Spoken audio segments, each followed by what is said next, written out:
France Info. 3 ans jour pour jour après la mort de 12 personnes dans l'attaque djihadiste contre Charlie Hebdo, l'hommage d'Emmanuel Macron et Anne Hidalgo, le président de la République et la maire de Paris se rendront sur les lieux des attaques à partir de 11 h ce matin. Hommage à vivre en direct sur France Info. Bonjour Nathalie Goulet. Bonjour. Merci d'être en direct avec nous ce matin. Vous êtes sénatrice UDI-UC de l'Orne, présidente de la commission d'enquête sur l'organisation et les moyens de lutte contre les réseaux djihadistes en France et en Europe. Journée d'émotion et de souvenirs pour vous aussi. Est-ce que vous serez présente tout à l'heure à Paris ? Non, j'y serai pas, je serai dans mon département.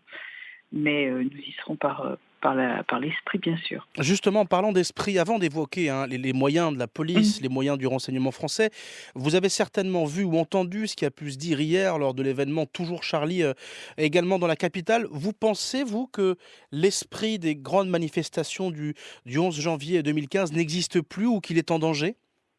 Oh non, moi je pense qu'il n'existe plus. Je veux dire, l'intolérance est manifeste et elle est partout. Vous voyez bien comment se radicalise l'ensemble du discours. Non, je crois que l'esprit de Charlie, qui aurait été plus de tolérance, plus écouter l'autre, plus respecter la différence, je crois qu'on n'en est pas du tout là.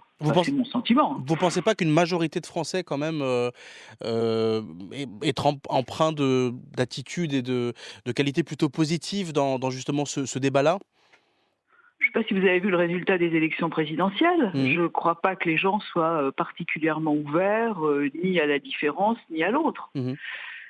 Non, je pense pas. Après Charlie et l'hypercacher, puis les attentats évidemment du 13 novembre 2015 ou encore Nice parmi d'autres attaques, diriez-vous que notre pays est aujourd'hui mieux protégé et mieux préparé face aux attentats terroristes ? C'est incontestable. C'est incontestable. D'abord, en rendant hommage évidemment aux forces de police et de gendarmerie.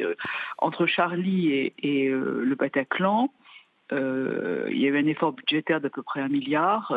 Entre 2010 et 2017, l'ensemble des budgets de sécurité ont été spectaculairement augmentés.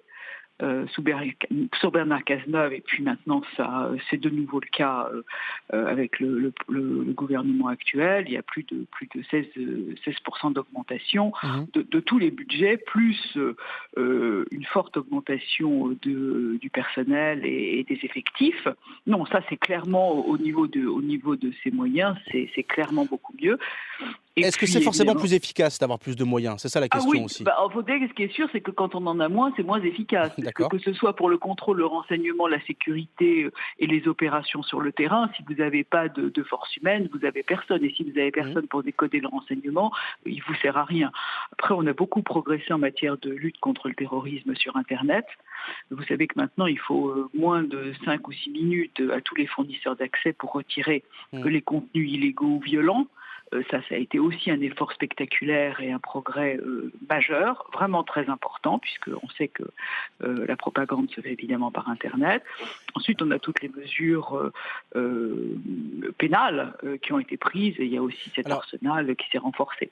Ce qui a été patent, notamment au moment du 13 novembre et du Bataclan et les autres attentats à Paris et Saint-Denis, ce qui était assez évident à l'époque, c'était qu'il y avait une concurrence entre les services de renseignement, que parfois ils se marchaient sur les pieds. Est-ce que vous pensez que là aussi, dans ce domaine-là, on a progressé, que les choses sont simplifiées et plus fluides ? Écoutez, je l'espère, mais là, si vous voulez, la loi, il ne peut pas grand-chose. Ce qui peut améliorer les dispositifs, ce sont les hommes qui sont à la tête de ces services. Et je pense que tout le monde a pris conscience de l'importance de la coopération entre les services, non seulement nationaux, mais aussi internationaux. Et je crois que de ce point de vue-là, le président de la République a aussi envisagé des réformes et des modifications de structure de l'intérieur, et on verra ce que ça donne. Mais si vous voulez, tous ces dispositifs-là, les querelles d'ego n'ont plus de place aujourd'hui dans la lutte qu'il faut mener contre le terrorisme tous ensemble. Selon Mediapart, les services de renseignement auraient antidaté des documents pour se couvrir, entre guillemets, concernant la surveillance de l'un des tueurs de Saint-Étienne-du-Rouvray, ce qui est contesté par la préfecture de police de Paris. Est-ce que c'est le signe que tout est encore loin d'être parfait ? Comment éviter les pesanteurs administratives qui freinent encore cette efficacité ?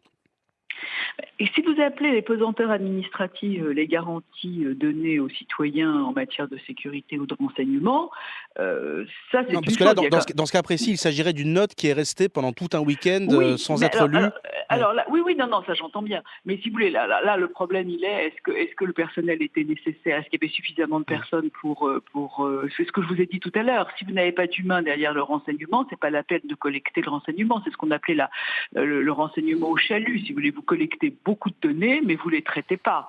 C'est pas du tout improbable. C'est arrivé aussi. Ça arrive aussi quand des renseignements arrivent de l'étranger, qu'ils soient pas traités en temps réel, de même que les écoutes, parce qu'on manque effectivement de personnel pour les traiter. Pourquoi vous êtes abstenu sur le dernier texte de loi antiterroriste qui a été définitivement adopté en octobre? Je parle du vote au Sénat. Il y avait quelque chose qui vous déplaisait dans ce nouveau texte de loi? Oui, oui, j'ai pas non plus voté le texte sur le renseignement que je Mmh. trouvais trop intrusif. Bah, je pense que d'abord le texte n'était pas soutenu par des moyens et ensuite, je suis passablement, je conteste le fait qu'on ne vote que des mesures répressives et qu'on ne s'occupe pas du tout de la prévention. Mmh. Parce que, si on ne s'occupe pas du tout de la prévention, on va continuer à alimenter les réseaux. Le nombre de jeunes qui se radicalisent sur le territoire a spectaculairement augmenté ces dernières années. Je pense qu'on n'a pas du tout pris la mesure de la prévention, qu'elle n'est pas organisée, que la méthodologie n'est pas en place, que de même qu'on n'a pas ce problème de prévention qui est réglé. Vous comprenez bien que ça pose des problèmes. Vous ne pouvez pas sans arrêt faire du répressif si vous n'avez pas de prévention. D'ailleurs, Vous voyez. vous disiez quelque chose d'intéressant cet été, hein, sur l'accompagnement des personnes radicalisées, repenties ou qui rentrent en France. Vous plaidiez, je crois, pour une idéologie de remplacement, finalement, à l'idéologie mortifère djihadiste. Ben, c'est-à-dire qu'on n'a pas si on n'a rien à leur proposer en échange, ça va être un peu compliqué. Alors Mmh. la déradicalisation ou la lutte contre la radicalisation, c'est un autre problème. Et on va se retrouver devant les revenants. Vous savez que c'est la problématique actuelle. Mais effectivement, je veux dire, ces jeunes ont été embrigadés.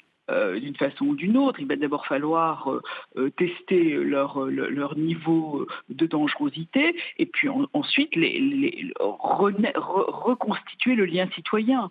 Et ça va être terriblement compliqué. Donc Mmh. effectivement, il va falloir leur proposer quelque chose, une société qui les accueille, quelque chose qui leur donne envie, un métier, etc. Et ça, c'est tout un travail de reconstruction. Et je ne crois pas qu'on y soit prêt pour l'instant. Merci de nous avoir répondu en tout cas ce matin. Nathalie Goulet, je rappelle que vous êtes sénatrice UDI-UC de l'Orne et présidente de cette commission d'enquête sur l'organisation et les moyens de lutte contre les réseaux djihadistes en France et en Europe.